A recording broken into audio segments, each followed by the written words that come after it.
গত ১৩ই আ জানুয়ারি আমি একটি পোস্ট করেছিলাম আমার ফেসবুকে এবং এই সংবাদটি অবশ্য চ্যানেল 24 তাদের সোর্সে কনফার্ম হয়ে তাদের স্ক্রলে দিয়েছিল ব্রেকিং নিউজ হিসেবে। আরটিভি দিয়েছিল, আরো ২ একটি টেলিভিশন, আরো ২ টি গণমাধ্যম দিয়েছিল। এবং সেখানে অ্যাস আ এই ঘটনাটি ছিল সামরিক গোয়েন্দা সংস্থা ডিজিএফআই এর সাবেক প্রধান লেফটেন্যান্ট জেনারেল সাইফুল আলমকে সন্ধ্যায় আটক করা হয়েছে। সন্ধ্যায় তার বাসা থেকে ডিজিএফআই এর একটি দল তাকে ধরে নিয়ে যায়। হাসিনার গুম খুনের প্রত্যক্ষ সহযোগী অবসরপ্রাপ্ত এই জেনারেলের বিরুদ্ধে বর্তমান অন্তর্বর্তী সরকারকে অস্থিতিশীল করতে নানা ষড়যন্ত্রেরও গুরুতর অভিযোগ রয়েছে। তবে তাকে গ্রেফতার করা হবে নাকি জিজ্ঞাসাবাদ করে ছেড়ে দেওয়া হবে এ সম্পর্কে বিস্তারিত তথ্য জানা যায়নি। এই পোস্টটি হচ্ছে ১৩ই জানুয়ারি উম আম সকাল ৮টা ৫৯ একটি পোস্ট। খুব সম্ভবত বাংলাদেশ সময়। এ এবং তার একটু পরেই আমি আরেকটি পোস্ট করি। সেই পোস্টে যদি আমি আপনাদেরকে যদি দেখাই, যে সেই পোস্টটি হচ্ছে এটা। আ যে এটি হচ্ছে ১০টা ৬ মিনিটের পোস্ট। হ্যাঁ, প্রায় জাস্ট ২ ঘন্টা পরের ধরেন একটা পোস্ট। সেখানে আমি লিখছি, "ডিজিএফআই সাবেক প্রধান লেফটেন্যান্ট জেনারেল সাইফুল আলমকে আটকের ২ ঘন্টা পর ছেড়ে দেওয়া হয়েছে। আওয়ামী লীগের গত ১৫ বছরের শাসনামলের গুমের ঘটনায় আন্তর্জাতিক অপরাধ ট্রাইব্যুনাল গত ৭ জানুয়ারি শেখ হাসিনা সহ ১১ জনের বিরুদ্ধে যে গ্রেপ্তারি পরোয়ানা জারি করেছে, তার অন্যতম এই দুর্বৃত্তকে কোর্টে না পাঠিয়ে বাসায় বা কোনো গোপন স্থানে পৌঁছে দেয়া হয়েছে।" এবং এখানে একটি সংবাদের আমি স্ক্রিনশট দিয়েছি যেখানে বলা হচ্ছে আন্তর্জাতিক অপরাধ ট্রাইব্যুনাল শেখ হাসিনা সহ ১১ জনের বিরুদ্ধে পরোয়ানা। তো এই সংবাদটি প্রকাশের কারণেই মূলত গোয়েন্দা সংস্থা থেকে চ্যানেল 24 কে চাপ দেওয়া হয় এবং অন্যান্য চ্যানেল থেকে নিউজটি সাথে প্রত্যাহার করে নেওয়া হয়। আসসালামু আলাইকুম দর্শক, শুভেচ্ছা নিন। আপনাদের সবাইকে স্বাগত জানাচ্ছি আমি কনক সেরওয়ার আজকের অনুষ্ঠানে। দর্শক, একটু দেরি হয়ে গেল। বাংলাদেশে এখন অনেক রাত। আশা করি পরবর্তীতে দর্শকরা দেখবেন। অত্যন্ত গুরুত্বপূর্ণ ইস্যু। তাই একটু দীর্ঘ রাতে হলেও আম এম এই অনুষ্ঠানটি আমার মনে হলো যেন সামনে নিয়ে আসা উচিত। আ যেমনটি আপনারা শিরোনামে দেখছিলেন যে গণমাধ্যমে আবারও শুরু হয়েছে গোয়েন্দা সংস্থার হস্তক্ষেপ এবং নির্দেশনা দিচ্ছে, হুমকি দিচ্ছে, মাতবরি করছে। অতীতের মতো হাসিনার আমলের মতো আবারও তারা মাতবরি শুরু করেছে। তারা আবারও নির্দেশনা দিচ্ছে। তাদের নির্দেশনায় বাধ্যতামূলক ছুটিতে পাঠানো হয়েছে চ্যানেল 24 এর ২ জন সাংবাদিককে। একজন তালাত মামুন, একজন মাসুদুর রহমান। তালাত মামুন খুব সম্ভবত এক্সিকিউটিভ এডিটর নিউজের, এবং তালাত মামুন রিপোর্টার। এই ২ জনকে বাধ্যতামূলক ছুটিতে পাঠানো হয়েছে। কেন ছুটিতে পাঠানো হলো বাধ্যতামূলক? কেন গোয়েন্দা সংস্থার আবারও হস্তক্ষেপ শুরু হয়েছে? আমি যদি আপনাদেরকে একটু দেখাই। আ ব চ্যানেল 24 এই নিউজটি প্রত্যাহার করে নেয়। কিন্তু আ সামগ্রিকভাবে একটি ভীতি প্রদর্শনের জন্য, যেহেতু চ্যানেল 24 এর যে মালিক একে আজাদ, দালাল হাসিনার, সে সে সর্বশেষ ৭ই জানুয়ারি নির্বাচনেও সে অংশ নিয়ে এমপি নির্বাচিত হয়েছিল স্বতন্ত্র থেকে। সেই দালালের মাধ্যমে এই তালাত মামুন এবং এই মাসুদুর রহমান এই ২ জনকে ১ম এ ৭ দিনের বাধ্যতামূলক ছুটিতে পাঠানো হয়েছে এবং পরবর্তীতে আমি যেটি জেনেছি তাদের কাছে কৈফিয়ত তলব করা হয়েছে। কেন তারা এই সংবাদটি প্রকাশ করল এবং পাশাপাশি আরো বেশ কয়েকটি গণমাধ্যমে তারা চাপ সৃষ্টি করছে এবং আপনারা জানেন যে কদিন আগে গুম কমিশন থেকে প্রায় ২২ জন সেনা কর্মকর্তাকে বিদেশ যাওয়ার ব্যাপারে একটি নিষেধাজ্ঞা আ আরোপ করা হয়েছে। সেই সিদ্ধান্তের ব্যাপারেও তারা গণমাধ্যমগুলোকে বিভিন্ন সময়ে চাপ দিয়েছে, বিভিন্ন সময়ে তারা নিয়ন্ত্রণ করার চেষ্টা করছে। তো সাইফুল আলম তো আর ধোয়া তুলসী পাতা না। তো আপনারা বুঝতে পারছেন যে শেখ হাসিনার আমলের গুম খুনের সঙ্গে জড়িত এইসব দুর্বৃত্ত, নামের আগে লেফটেন্যান্ট জেনারেল লাগানো এসব দুর্বৃত্ত, মেজর জেনারেল লাগানো কিছু দুর্বৃত্ত এখনো সেনানিবাসে বসে তারা তাদের সেই ক্ষমতার আ প্রদর্শন করছে, সেই ক্ষমতা তারা ব্যবহার করে চলেছে। এবং আমরা এই ৫ই আগস্টের পরে, এই পরিবর্তনের পরে পিনাকি ভট্টাচার্য, ইলিয়াস হোসেন এবং আমরা কিন্তু বারবার বলছিলাম যে গণমাধ্যমের ভেতরে হাসিনার যেসব দালাল, যেসব ফ্যাসিস্টরা বসে আছে, যেসব যেসব সহযোগীরা বসে আছে তাদেরকে সরাতে হবে। এখন আসুন এই প্রসঙ্গে একটু পরে আসি। আপনারা জানেন যে এইসব ফ্যাসিস্টদের বিরুদ্ধে কথা বলার জন্য কি হয়েছে সে বিষয়ে আমি আসছি। তার আগে একটু দেখুন যে আ একে আজাদ হচ্ছে শেখ হাসিনার পোষ্য, শেখ হাসিনাকে চাঁদা দেয়া, শেখ হাসিনার কাছ থেকে অবৈধ সুবিধা নেয়া, অসংখ্য আকামের সঙ্গে যুক্ত একে আজাদ, যে চ্যানেল 24 এর বর্তমান ম্যানেজিং ডিরেক্টর, এবং এই চ্যানেল 24 এর চেয়ারম্যান ছিল শেখ হাসিনার ফুফাতো ভাই শেখ কবির।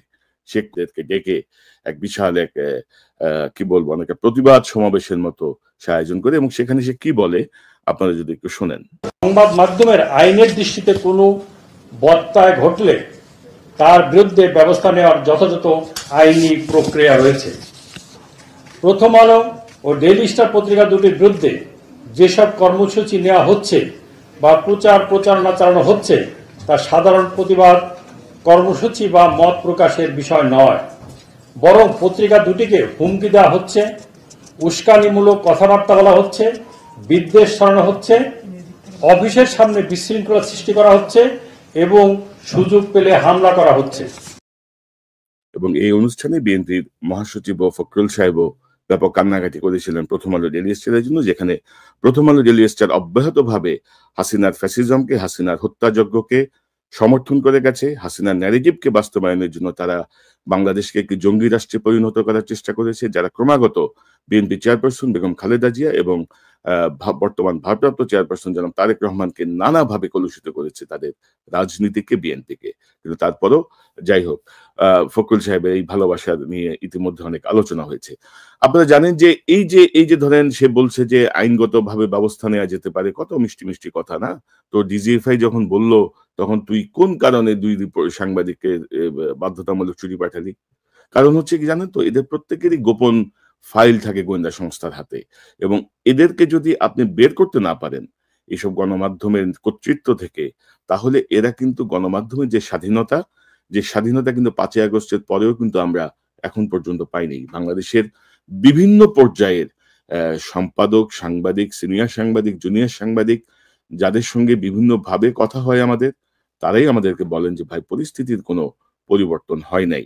এবং ডিজিএফআই যে আবারও মাথাচাড়া দিয়ে উঠেছে, গোয়েন্দা সংস্থাগুলো, এনএসআই বা অন্যান্য গোয়েন্দা সংস্থা যে আবারও মাথাচাড়া দিয়ে উঠেছে, এটি হচ্ছে এই দুই রিপোর্টারকে সাময়িক ভাবে ছুটিতে পাঠানো এবং শোকজ করা, এটি হচ্ছে তার একটি অন্যতম। কবিরের নাম এখন তারা ব্যবহার করে না, তবে আমি বিভিন্ন সূত্রে জানতে পেরেছি এই শেখ কবির এখনো নাম না থাকলেও সেই চেয়ারম্যান সেই সকল সুযোগ সুবিধা নিচ্ছে এবং সেই নির্দেশনা দিচ্ছে হাসিনার পক্ষে। তো একে আজাদ সম্পর্কে আমি তার দুই একটা ভিডিও ক্লিপ আপনাদের একটু উদাহরণ। আপনারা জানেন সাম্প্রতিক সময় অন্যতম সমন্বয়ক হাসনাত আব্দুল্লাহ সময় টেলিভিশনে যে কিছু আওয়ামী দোসরদেরকে সরানোর ব্যাপারে যখন দাবি করে, তখন এই নিয়ে আওয়ামী গণমাধ্যম, আওয়ামী সুশীল কুকুরগুলো কি পরিমাণ প্রতিবাদ সমাবেশ, লেখালেখি, হুলস্থুল অবস্থা করে ফেলেছে। এটা নাকি বিশাল গণমাধ্যমের উপর হস্তক্ষেপ হচ্ছে। আর এই একে আজাদের বাচ্চা যে সাংবাদিকদেরকে বাধ্যতামূলক ছুটিতে পাঠালো গোয়েন্দা সংস্থার প্রেসক্রিপশনে, এটি নিয়ে কোনো সুশীল বাচ্চাদের কোনো কথা শুনছেন আপনারা? কোন সুশীলের বাচ্চারা কিছু লিখছে? বাংলাদেশের সব গণমাধ্যম কিন্তু এটা জানে, সব সম্পাদক এটা জানে, সব সাংবাদিক এই ঘটনার খবর জানে, কিন্তু তারা কোনো টু শব্দটিও করছে না। সো এত রক্তের বিনিময়ে, এত আন্দোলনের পরে যে হাসিনাকে আমরা সরিয়েছি, তার দোসররা যদি গণমাধ্যমে বসে থাকে, মূল জায়গাটা, মানে গণমাধ্যম কিন্তু অসম্ভব গুরুত্বপূর্ণ একটা জায়গা, এবং এই হাসিনার বিরুদ্ধে গণমাধ্যমের যে ভূমিকা ছিল, বিশেষ করে বাংলাদেশি গণমাধ্যম তো না, আমরা বলবো যে বিদেশ থেকে সোশ্যাল প্ল্যাটফর্ম ব্যবহার করে যারা সাংবাদিকতা করেছেন, তাদের যে প্রভাব ছিল, সেই প্রভাবকে অস্বীকার করার কোনো যেমন সুযোগ নাই, তেমনি বর্তমান সময়েও এই প্রভাব অব্যাহত আছে, এই প্রভাব ইনশাল্লাহ অব্যাহত থাকবে। এই একে আজাদ গংদেরকে আসলে মিডিয়া থেকে সরাতে হবে, কারণ এরা মুখোশধারী এক একটা শয়তান, এক একটা দুর্বৃত্ত। ভেতরে ভেতরে হাসিনার টাকা তারা এখনো খাচ্ছে।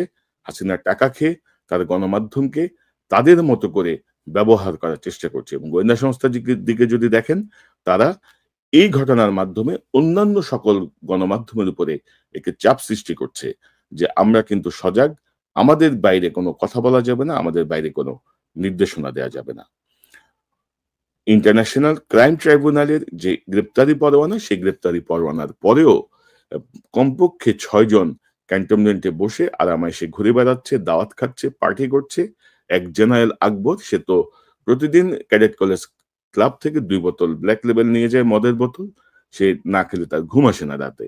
তো এইসব তো টলারেট করার কোনই কারণ নাই। কোনই যুক্তিসঙ্গত কারণ নাই যে বাংলাদেশের মানুষ বা বাংলাদেশের গণমাধ্যম এগুলো টলারেট করবে বা আমরা টলারেট করব। তো এটা হচ্ছে এই কবি সুমনের এ কথা সে বিসিসিআই এর এই সম্মেলনের বাইরেও যখন ঢাকার রাজপথ ছাত্র জনতার রক্তে রঞ্জিত, যখন হাসিনা শেষ মুহূর্তে টিকে থাকার জন্য ব্যবসায়ীদেরকে ডেকে একটি আ উম আলোচনা বা একটি সমাবেশ করে তার অফিসে, সেখানেও কিন্তু একে আজাদ এই প্রথমত আমি তোমাকে চাই, দ্বিতীয়ত আমি তোমাকে চাই এই দালালিটা করে গেছে। অ্যা একে আজাদের ব্যাপারে বলছিলাম সে কিন্তু এই যে গত আ সর্বশেষ যেই নির্বাচনের যে তামাশা ৭ই জানুয়ারি সেখানে সে অ্যা স্বতন্ত্র প্রার্থী হিসেবে নির্বাচিত হয় এবং আপনারা যদি দেখেন আপনাদের সকলকে ধন্যবাদ। একটা সুষ্ঠু নির্বাচনের জন্যে সাংবাদিক ভাই বোনেরা যে অক্লান্ত পরিশ্রম করেছে তার জন্যে আজকে আমার মনে হয় সারা বিশ্বে আমাদের এই নির্বাচনটা স্বীকৃতি পাবে। অর্থাৎ দেখেন সে স্বতন্ত্র এমপি হয়ে মুজিব কোর্ট পড়ে সে সংসদে গেছে এবং সে এই নির্বাচনের বৈধতা যে পাবে বা এই নির্বাচনের পক্ষে আরো অনেক কথা আছে, এগুলো দেখানোর সময় নেই। আপনারা বুঝতেই পারেন যে দালাল আর কি বলতে পারে। তবে ইন্টারেস্টিং হচ্ছে যখন প্রথম আলো, ডেইলি স্টার সহ যে গ্রুপটা এখন অন্তর্বর্তীকালীন সরকারকে এখন নিয়ন্ত্রণ করছে, তাদের লোকজন ঢুকিয়ে দিয়েছে এবং তাদের পরামর্শ মতো যে কাজগুলো করছে, তখন এই একে আজাদ হচ্ছে নোয়াবের বোধহয় এখনকার প্রেসিডেন্ট। সে কিন্তু এক বিশাল পত্রিকার সকল সম্পাদক, রাজনীতিবিদ